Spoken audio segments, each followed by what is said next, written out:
Professor നമസ്കാരം. നമസ്കാരം. നമ്മളുടെ സർക്കാർ ഉദ്യോഗസ്ഥന്മാർ പലരും പഴയ ഭരണം മാറിയത് അറിഞ്ഞതായി തോന്നുന്നില്ല എന്നുള്ളതാണ് ചില നടപടിക്രമങ്ങൾ കാണുമ്പോൾ നമുക്ക് ബോധ്യമാവുന്നത്. പിണറായി വിജയൻ 2 വട്ടം കേരളം ഭരിച്ചു കഴിഞ്ഞപ്പോൾ ഇടതുപക്ഷ ചിന്താഗതിയുള്ള പിണറായി വിജയന് താല്പര്യമുള്ള പല ആളുകളെയാണ് ഭരണസിരാ കേന്ദ്രങ്ങളിലും അതുപോലെ തന്നെ ഉദ്യോഗസ്ഥ തലത്തിലുമെല്ലാം താക്കോൽ സ്ഥാനങ്ങളിൽ പ്രതിഷ്ഠിച്ചിരുന്നത്. ഇപ്പോൾ സെക്രട്ടേറിയറ്റിലാവട്ടെ അല്ലെങ്കിൽ മറ്റ് ഉദ്യോഗസ്ഥ തലത്തിലാവട്ടെ, പോലീസിലാവട്ടെ, നിയമവകുപ്പിലാവട്ടെ, എവിടെയായാലും പിണറായി വിജയന് താല്പര്യമുള്ള ആളുകളെ തന്നെയായിരുന്നു താക്കോൽ സ്ഥാനങ്ങളിൽ സ്ഥാപിച്ചിരുന്നത്. എന്നാൽ പുതിയ സർക്കാർ അധികാരമേറ്റപ്പോൾ പലരെയും ആ തലസ്ഥാനത്ത് നിന്ന് മാറ്റിയിട്ടില്ല എന്നുള്ളതിൻ്റെ ഏറ്റവും വലിയ ഉദാഹരണമാണ് ഇപ്പോൾ പുറത്തു വരുന്നത്. പറഞ്ഞു വരുന്നത്, ഇക്കഴിഞ്ഞ മെയ് 27-ാം തീയതി പിണറായി വിജയൻ്റെ ബേക്കറി മുക്കിലുള്ള തിരുവനന്തപുരം ബേക്കറി മുക്കിലുള്ള ബേക്കറി ജംഗ്ഷനിലുള്ള വീട്ടിൽ ED റെയ്ഡ് നടത്താൻ എത്തിയിട്ടുണ്ടായിരുന്നു. പിണറായി വിജയൻ്റെ മകൾ വീണ വിജയൻ എക്സാലോജിക് എന്ന തൻ്റെ കമ്പനിയിലേക്ക് CMRL എന്ന കമ്പനിയിൽ നിന്ന് 1,78,00,000 രൂപ യാതൊരു തരത്തിലുള്ള സേവനവും നൽകാതെ കമ്പനിയിൽ നിന്ന് കൈപ്പറ്റി, കൂടാതെ 50 ലക്ഷം രൂപ വാങ്ങി. അങ്ങനെ ഏതാണ്ട് ഒരു 2,88,00,000 രൂപയുടെ ഒരു കണക്കുമായി ബന്ധപ്പെട്ട്, ഒരു കേസുമായി ബന്ധപ്പെട്ട്, മാസപ്പടി വിവാദവുമായി ബന്ധപ്പെട്ടിട്ടാണ് ED റെയ്ഡിനെത്തിയത്. അന്ന് ED റെയ്ഡ് നടത്തി മടങ്ങുന്ന സന്ദർഭത്തിൽ CPMൻ്റെ മുൻ മന്ത്രിമാർ, MLA മാർ, പ്രാദേശിക നേതാക്കൾ അടക്കമുള്ള തിരുവനന്തപുരം നിവാസികളടക്കമുള്ള CPM അനുഭാവികൾ ED സഞ്ചരിച്ചിരുന്ന കാറ് ആക്രമിക്കുന്ന കാഴ്ച നമ്മൾ കണ്ടു. തത്സമയമാണ് ലോകം മുഴുവൻ അത് ദൃശ്യമാധ്യമങ്ങളിലൂടെ കണ്ടറിഞ്ഞത്. ED സഞ്ചരിച്ചിരുന്ന 3 കാറിന് നേരെയും CPMകാർ വടികൊണ്ടും ഇഷ്ടിക കൊണ്ടും കയ്യിൽ കിട്ടിയ എന്തും കാറിന് നേരെ വലിച്ചെറിയുന്നതും കാറിന് ചില്ല് തകരുന്നതും എല്ലാം നമ്മൾ കണ്ടു. ചില്ല് തകർന്ന് EDയുടെ ഡ്രൈവറുടെ കണ്ണിൽ തറയ്ക്കുന്നതും പിന്നീട് പാളയം പോലീസ് സ്റ്റേഷനിലേക്ക് ആ വണ്ടികൾ ഓടിച്ചു കയറ്റിയാണ് അവർ രക്ഷ നേടിയത് എന്നൊക്കെ നമ്മൾ മനസ്സിലാക്കി. അന്ന് പോലീസ് 26 പേരെ അറസ്റ്റ് ചെയ്ത് ജയിലിലിട്ടു. കണ്ടാലറിയാവുന്ന 300 പേർക്കെതിരെ കേസെടുത്തു. ഇന്നിപ്പോൾ ആ കേസുമായി ബന്ധപ്പെട്ട് ആദ്യം മജിസ്ട്രേറ്റ് കോടതിയിൽ അറസ്റ്റ് ചെയ്യപ്പെട്ട ആളുകൾ ജാമ്യത്തിന് പോയിട്ടുണ്ടായിരുന്നു. എന്നാൽ മജിസ്ട്രേറ്റ് കോടതി അവർക്ക് ജാമ്യം നിഷേധിച്ചു. എന്നാൽ ജില്ലാ പ്രിൻസിപ്പൽ കോടതി, തിരുവനന്തപുരം ജില്ലാ പ്രിൻസിപ്പൽ സെഷൻസ് കോർട്ട് മജിസ്ട്രേറ്റ്, അവിടെ പബ്ലിക് പ്രോസിക്യൂട്ടർ ഈ കേസുമായി ബന്ധപ്പെട്ട് EDയെ ആക്രമിച്ച കേസിലെ 9ാം പ്രതി ഹരീഷ് കുമാറിന് ജാമ്യം അനുവദിച്ചുകൊണ്ടൊരു ഉത്തരവ് ഇറങ്ങി. ഇതാണ് ഞാൻ ആദ്യം വാർത്തയുടെ ആമുഖത്തിൽ പറഞ്ഞത്. സർക്കാർ മാറിയ കാര്യം പല ഉദ്യോഗസ്ഥരും അറിഞ്ഞിട്ടില്ല എന്നുള്ളത്. പിണറായി വിജയൻ്റെ കാലത്ത് നിയമിക്കപ്പെട്ട പബ്ലിക് പ്രോസിക്യൂട്ടറാണ് ഇന്നിപ്പോൾ ജാമ്യം കൊടുത്തിരിക്കുന്ന ഈ ഗീനാകുമാരി അമ്മ എന്നുള്ള ഈ PP. അപ്പോൾ അവർ പറയുന്നത്, പോലീസ് കൃത്യമായി ഈ വിഷയത്തിൽ പബ്ലിക് പ്രോസിക്യൂട്ടർക്ക് ഇതിൻ്റെ കൃത്യമായ വിവരങ്ങൾ എത്തിച്ചിട്ടുണ്ടായിരുന്നു. ED ഉദ്യോഗസ്ഥരെ ആക്രമിച്ചത് ലോകം മുഴുവൻ കണ്ടതാണ്. കയ്യിൽ കിട്ടിയ കമ്പും വടിയും ഇഷ്ടികയും എല്ലാം ഉപയോഗിച്ചുകൊണ്ട് ED ഉദ്യോഗസ്ഥരെ ആക്രമിച്ചു. അതുകൊണ്ട് ഇവർക്ക് ആർക്കെങ്കിലും ജാമ്യം കൊടുക്കുന്ന പക്ഷം ഇവർ പുറത്തിറങ്ങിയാൽ തെളിവുകൾ നശിപ്പിക്കാനിടയുണ്ട്. ഏതാണ്ട് 300 പേരോളം കണ്ടാലറിയുന്ന ആളുകൾക്കെതിരെ പോലീസ് കേസ് രജിസ്റ്റർ ചെയ്തിട്ടുണ്ട്. അതിൽ അധികം വരുന്ന ആൾക്കൂട്ടം അവിടെ ഉണ്ടായിരുന്നു. അതുകൊണ്ട് ഇവർക്ക് ഏതെങ്കിലും കാരണവശാൽ ഇപ്പോൾ ഒന്ന് അറസ്റ്റ് ചെയ്ത് കസ്റ്റഡിയിൽ കഴിയുന്ന ആളുകളെ ജാമ്യത്തിൽ വിടുകയാണെങ്കിൽ അത് കേസിൻ്റെ അന്വേഷണത്തെ ബാധിക്കും, തെളിവുകൾ നശിപ്പിക്കപ്പെടും എന്നൊക്കെയുള്ള വിവരങ്ങൾ തിരുവനന്തപുരം പോലീസ് ഈ PPക്ക് രേഖാമൂലം തന്നെ അറിയിച്ചിട്ടുണ്ടായിരുന്നു. ഇതെല്ലാം അവഗണിച്ചുകൊണ്ട് സർക്കാരിൻ്റെയും പോലീസിൻ്റെയും താല്പര്യങ്ങളെയും മറികടന്നുകൊണ്ട് തന്നെയാണ് പബ്ലിക് പ്രോസിക്യൂട്ടർ ഈ കേസുമായി ബന്ധപ്പെട്ട പ്രതിക്ക്, 9ാം പ്രതി ഹരീഷ് കുമാറിന് ജാമ്യം നൽകിയിരിക്കുന്നത്. ഇതിലേറ്റവും വിചിത്രമായൊരു വസ്തുത എന്ന് പറഞ്ഞാൽ, ഈ കേസുമായി ബന്ധപ്പെട്ട് പോലീസ് കേസ് രജിസ്റ്റർ ചെയ്തതിൽ 1ാം പ്രതി പാളയത്തുകാരനായ ഒരു സന്തോഷ് കുമാർ ഒളിവിലാണ്. അദ്ദേഹം വിദേശത്തേക്ക് കടന്നു എന്നൊക്കെയാണ് പറയപ്പെടുന്നത്. അത്രത്തോളം നിർണായകമായ ഈ കേസ്, അല്ലെങ്കിലും കേന്ദ്ര അന്വേഷണ ഉദ്യോഗസ്ഥന്മാർ അവരുടെ ജോലി ചെയ്തുകൊണ്ടിരിക്കുമ്പോൾ കൃത്യവിലോപം നടത്തുക, അവരെ ആക്രമിക്കുക, അവർ സഞ്ചരിച്ച കാറ് തല്ലിപ്പൊളിക്കുക, അവർക്കെതിരെ വധശ്രമം നടക്കുക എന്നുള്ള ഗുരുതരമായ കുറ്റകൃത്യം തന്നെയാണ്. രാജ്യദ്രോഹ കുറ്റം വരെ അതിൽ ആരോപിക്കപ്പെടും എന്ന് നിയമവൃത്തങ്ങൾ ചൂണ്ടിക്കാണിക്കുന്നു. അത്രത്തോളം ഗൗരവമാർന്നൊരു കേസിലാണ് പിണറായി വിജയൻ്റെ കാലത്ത് നിയമിക്കപ്പെട്ട പിണറായി വിജയൻ്റെ പാർട്ടിയോട് അനുഭാവമുള്ള ഒരു പബ്ലിക് പ്രോസിക്യൂട്ടർ പോലീസിൻ്റെയും സർക്കാരിൻ്റെയും താല്പര്യങ്ങളെ മറികടന്നുകൊണ്ട് നിയമരാഹിത്യത്തോടുകൂടി പ്രവർത്തിച്ചിരിക്കുന്നത് ഇതിലെ 9-ാം പ്രതി ഹരീഷിന് ജാമ്യം കൊടുത്തിരിക്കുന്നത്. മാത്രമല്ല ഈ ജാമ്യാപേക്ഷ വരുന്ന കാര്യം ഈ പോലീസിനെ അന്നത്തെ ദിവസം കാലത്താണ് ഈ പബ്ലിക് പ്രോസിക്യൂട്ടർ അറിയിക്കുന്നത്. കേസ് ഡയറിയോ അല്ലെങ്കിൽ കേസിൻ്റെ വിശദാംശങ്ങളോ പബ്ലിക് പ്രോസിക്യൂട്ടർ പോലീസിൽ നിന്ന് കൂടുതൽ ചോദിച്ചു വാങ്ങിയില്ല എന്നുള്ളൊരു ആരോപണം കൂടി പോലീസ് ഇവിടെ പറയുന്നു. ഇവിടെ ED കൂടി ഈ പബ്ലിക് പ്രോസിക്യൂട്ടറുടെ നടപടിയോട് പ്രതിഷേധിച്ചുകൊണ്ട് ഈ കേസിൽ ED കൂടി കക്ഷി ചേരുന്ന കാഴ്ചയാണ് കണ്ടത്. ഞങ്ങളുടെ വാദം കൂടി കേൾക്കണം എന്ന് ED പറയുമ്പോൾ അക്ഷരാർത്ഥത്തിൽ പബ്ലിക് പ്രോസിക്യൂട്ടറും വെട്ടിലാകുന്നു. ഈ ഭരണം മാറിയതറിയാതെ ഭരണതലത്തിൽ ഭരണകാലത്ത് നിയമിക്കപ്പെട്ട പിൻവാതിലൂടെ അല്ലാതെയോ ഒക്കെ നിയമനം തേടിയ ഉദ്യോഗസ്ഥന്മാർ പാർട്ടിയോടും തങ്ങളെ നിയമിച്ച നേതാക്കന്മാരോടും കൂറ് കാണിക്കുമ്പോൾ നിയമം നടപ്പാകാതെ നിയമം സ്ഥാപിക്കുന്നത് കാണുമ്പോൾ വളരെ സങ്കടം തോന്നുന്നു. എന്ത് പറയുന്നു ഫവാസ്? ഇത്തരം പ്രവൃത്തികളോട് എങ്ങനെ പ്രതികരിക്കുന്നു?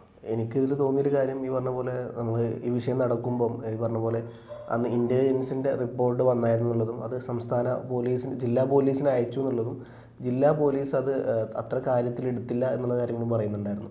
അപ്പോൾ ഇത്തരത്തിൽ അന്ന് ഈ കാര്യങ്ങളൊക്കെ വന്നപ്പോൾ രമേശ് ചെന്നിത്തലയുടെ തലമേലായിരുന്നു സാധനം വീണത്. അപ്പം ഈ സർക്കാർ കൃത്യമായിട്ട് തന്നെ ഒഴിവാക്കേണ്ടവർ, നമുക്കറിയാം കഴിഞ്ഞ 10 വർഷം ഒരു ഏകാധിപതിയുടെ കീഴിലായിരുന്നു സംസ്ഥാനം പോയിക്കൊണ്ടിരുന്നത്. സ്വാഭാവികമായിട്ടും അദ്ദേഹം നിർത്തുന്ന നേതാക്കന്മാരായിരിക്കും പല ഭാഗങ്ങളിലും ഉണ്ടാകുന്നത്. അതുകൊണ്ട് തന്നെ പുതിയ സർക്കാർ വരുമ്പോൾ അവർക്ക് അവരുടെ സാധനങ്ങൾ കൃത്യമായി ഇംപ്ലിമെൻറ്റ് ചെയ്യാനോ അല്ലെങ്കിൽ ഈ പറഞ്ഞ പോലെ കൃത്യമായി കൊണ്ടുപോകാന്നുള്ളത് വളരെ ബുദ്ധിമുട്ടായ കാര്യം. അതുകൊണ്ട് തന്നെ തലപ്പത്തുള്ള അഴിച്ചുപണി, അത് IAS തുടങ്ങി ഏറ്റവും അടിത്തട്ടിലുള്ള ആൾക്കാരെ വരെ പ്യൂണിനെ അല്ലെങ്കിൽ ഡെപ്യൂട്ടി പ്യൂണിനെ വരെ മാറ്റുക എന്നുള്ളത് പുതിയ സർക്കാർ വരുമ്പോൾ ചെയ്യേണ്ട കാര്യമാണ്. അപ്പം അതിൻ്റെ ഭാഗമായിട്ട് അന്ന് കിട്ടിയ ഫസ്റ്റത്തെ പണി അവിടുന്ന് കിട്ടിയത്. ഇപ്പം ഈ ഇൻ്റലിജൻസ് റിപ്പോർട്ട് വന്നിട്ടും ജില്ലാ പോലീസ് മേധാവി അത് കാര്യമായിട്ട് എടുത്തില്ല എന്നുള്ള കാര്യങ്ങളാണ്. അപ്പം ജില്ലാ പോലീസ് മേധാവി പോലീസിൻ്റെ മറ്റ് മേധാവിമാർക്ക് സാധനം ഫയൽ അയച്ചില്ല എന്നുള്ളതും അതിൻ്റെ ഭാഗമായിട്ട് തിരുവനന്തപുരത്ത് അത്ര തരത്തിലുള്ള വലിയൊരു പ്രക്ഷോഭം ഉണ്ടായതെന്നുള്ളത്. അപ്പോൾ ഈ പറഞ്ഞ പോലെ പോലീസിന് സാധനം കിട്ടിയിട്ടുണ്ട്, പിന്നെ എന്തുകൊണ്ട് അവിടെ ഇംപ്ലിമെൻറ്റ് ചെയ്തില്ല എന്നൊരു ചോദ്യമുണ്ട്. സ്വാഭാവികമായിട്ടും ആ ജില്ലാ പോലീസ് മേധാവി ഈ പറഞ്ഞ പോലെ പിണറായി വിജയൻ്റെ സപ്പോർട്ടോടു കൂടി അവിടെ ആ നേതൃത്വത്തിലെത്തിയ ഒരാളാണ്. അപ്പോൾ ഇത്തരത്തിൽ നമ്മളെ ഗവൺമെൻറ്റിന് പല കാര്യത്തിലും വീഴ്ച പറ്റിയിട്ടുണ്ട്. എനിക്കൊന്ന് കഴിഞ്ഞ 10 വർഷം പ്രതിപക്ഷത്തിരിക്കായിരിക്കുമല്ലോ, അപ്പം അതിൻ്റെ ഒരു ആലസ്യത അവർക്ക് ഉണ്ടായിരുന്നു എന്നുള്ളത് കൃത്യമാണ്. അപ്പം എന്തായാലും അതിനുശേഷം പിന്നീട് കൃത്യമായിട്ട് മനസ്സിലാക്കുന്നു, പെട്ടെന്ന് തന്നെ എല്ലാ തലപ്പത്ത് വരെ അഴിച്ചുപണി നടത്തുന്നു. IAS, IPS എല്ലാവരെയും സംസ്ഥാന സർക്കാർ മാറ്റുന്നത് കണ്ടു. അതിനെതിരെ പിന്നീട് ശിവൻ, നമ്മുടെ ഈ പറഞ്ഞ പോലെ ശിവൻകുട്ടിയും പിന്നീട് MV ഗോവിന്ദനൊക്കെ പരസ്യമായ രംഗത്ത് വരുന്ന കണ്ടു. ഒരു തരത്തിലും യോഗ്യതയില്ലാത്ത ആൾക്കാർ, അശോകനെ പോലത്തെ ആൾക്കാരെയൊക്കെയാണ് വിദ്യാഭ്യാസത്തിന് തലപ്പത്ത് കൊണ്ടുപോയിരുത്തുന്നത് എന്നുള്ളതും പല കാര്യങ്ങളും അന്ന് ആക്ഷേപം പറയുന്നതൊക്കെ നമ്മൾ കണ്ടതാണ്. അപ്പോൾ എനിക്ക് തോന്നിയിട്ടുള്ള വിഷയം ഇത്ര തന്നെയാണ്. സംസ്ഥാന സർക്കാർ ഇത് ആദ്യം മുൻകൂട്ടി കാണണമായിരുന്നു. ഇത്തരത്തിലുള്ള നേതാക്കന്മാർ ഇപ്പോഴും സംസ്ഥാന സർക്കാരിൻ്റെ പല പദവികളിലും സ്ഥാനങ്ങളിലും ഇരിക്കുന്നുണ്ട് എന്നുള്ളതും അവരെ മാറ്റാണ്ട് ഏതെങ്കിലും തരത്തിൽ മുമ്പോട്ട് പോയി കഴിഞ്ഞാൽ അത് കോടതിയിൽ നിന്നല്ല എവിടെ പോയാലും തിരിച്ചടി ഉണ്ടാവും എന്നുള്ളത്. ഇപ്പോൾ മറ്റൊരു കാര്യം കൂടി ഇതിലെടുത്തപ്പോൾ DGP ഇതിൻ്റെ വിശദാംശങ്ങളൊക്കെ വിളിച്ചു വരുത്തിയിരിക്കുന്നു, ആ ഫയൽ വിളിച്ചു വരുത്തിയിരിക്കുന്നു. പക്ഷേ മറ്റൊരു കാര്യം ഇതിലെടുത്ത് പറയേണ്ട ഒരു കാര്യം, ED ഉദ്യോഗസ്ഥരെ ആക്രമിക്കപ്പെട്ട കേസ് തന്നെ EDയെ സംബന്ധിച്ചിടത്തോളം വലിയ അവർ രോഷാകുലരാക്കിയ കാഴ്ചയാണ്. പിറ്റേന്ന് തന്നെ ED ഡയറക്ടർ രാഹുൽ നവീൻ കേരളത്തിലേക്ക് പറന്നിറങ്ങുന്ന കാഴ്ചയൊക്കെ നമ്മൾ കണ്ടിട്ടുണ്ടായിരുന്നു. ഇത് കൂടാതെ തന്നെ ഇപ്പോൾ ഈ കേസ് ഏറ്റവും കൂടുതൽ ചെന്നെത്താൻ പോണത് വീണാ വിജയനുമായി ബന്ധപ്പെട്ട്, അതായത് മുൻ മുഖ്യമന്ത്രി ഇപ്പോഴത്തെ പ്രതിപക്ഷ നേതാവ് പിണറായി വിജയൻ്റെ മകളുമായി ബന്ധപ്പെട്ട ഈ ED അന്വേഷണത്തിൽ കൃത്യമായി അതിനുശേഷം വളരെ വേഗതയുണ്ടായി എന്നുള്ളതാണ് നാം കണ്ടറിഞ്ഞത്.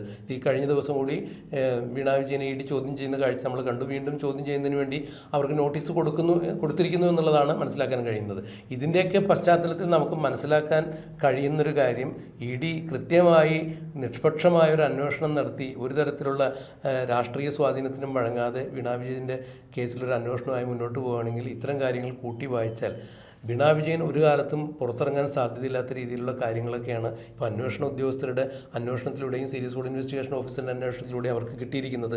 കൂട്ടത്തിൽ ഈ കാര്യങ്ങൾ കൂടി ചേർത്ത് വായിക്കുമ്പോൾ EDയെ ആക്രമിച്ചൊരു ഉദ്യോഗസ്ഥന് ജാമ്യം കൊടുക്കുന്ന തരത്തിലുള്ള ലാഘവത്തോടു കൂടി കേരളത്തിലെ പബ്ലിക് പ്രോസിക്യൂട്ടർ വരെ പ്രവർത്തിച്ചിരിക്കുന്നു എന്ന് കാണുമ്പോൾ EDക്ക് ഈ വിഷയത്തിൽ ഒരു രോഷം എന്തായാലും ഉണ്ടാവാതിരിക്കാൻ സാധ്യതയില്ല. അങ്ങനെയെങ്കിൽ വീണാ വിജയനെ പൂട്ടുന്നതിൽ ED കൂടുതൽ ഈ കാര്യത്തിലൊരു ജാഗരൂകരായി തീരും, അല്ലെങ്കിൽ അത്ര എത്രത്തോളം ജാഗ്രത കാണിക്കും എന്നൊക്കെയാണ് എനിക്ക് തോന്നുന്നു. വ്യക്തിപരമായ വൈരാഗ്യത്തിൻ്റെ അടിസ്ഥാനത്തിലല്ല, അവർക്ക് ലഭ്യമായിരിക്കുന്ന തെളിവുകളുടെയും അല്ലെങ്കിൽ ഈ കേസുമായി ബന്ധപ്പെട്ട് അവർ അന്വേഷിച്ച് കണ്ടെത്തിയിരിക്കുന്ന മറ്റ് അനുബന്ധ രേഖകളുടെയും അടിസ്ഥാനത്തിൽ വീണ വിജയൻ അത് കൂടുതൽ കുരുക്കാവും. കൂട്ടത്തിൽ ഇത്തരത്തിലൊരു പ്രവൃത്തി കൂടി നടന്നിരിക്കുന്നത് അത് കൂടി വിശകലന വിധേയമാക്കുമ്പോൾ തീർച്ചയായും അത് കൂടുതൽ ബുദ്ധിമുട്ടിലേക്ക് നീങ്ങും എന്ന് തന്നെയാണ് മനസ്സിലാക്കാൻ കഴിയുന്നത്. എന്തായാലും എനിക്ക് തോന്നുന്നു മറ്റൊരു കാര്യം, ED പറഞ്ഞ പോലെ ഇത് അവരുടെ റിവെഞ്ച് പോലെ സാധനം കാണുന്നുണ്ടാവും. കാരണം ED സംബന്ധിച്ചിടത്തോളം ഒരു സംസ്ഥാനത്ത് അവർ വരുന്നു, സ്വാഭാവികമായിട്ടും ഇത്തരത്തിലുള്ള സംഭവം അവർ നേരിട്ടിട്ടുള്ളത് ഈ പറഞ്ഞ പോലെ വെസ്റ്റ് ബംഗാളിലും മമതാ ബാനർജിയെ ബന്ധപ്പെട്ട വിഷയങ്ങളിലും തമിഴ്നാട് സ്റ്റാലിൻ്റെ, പക്ഷെ അപ്പോഴും ഈ പറഞ്ഞ പോലെ അവരെ തടഞ്ഞു നിർത്തുക,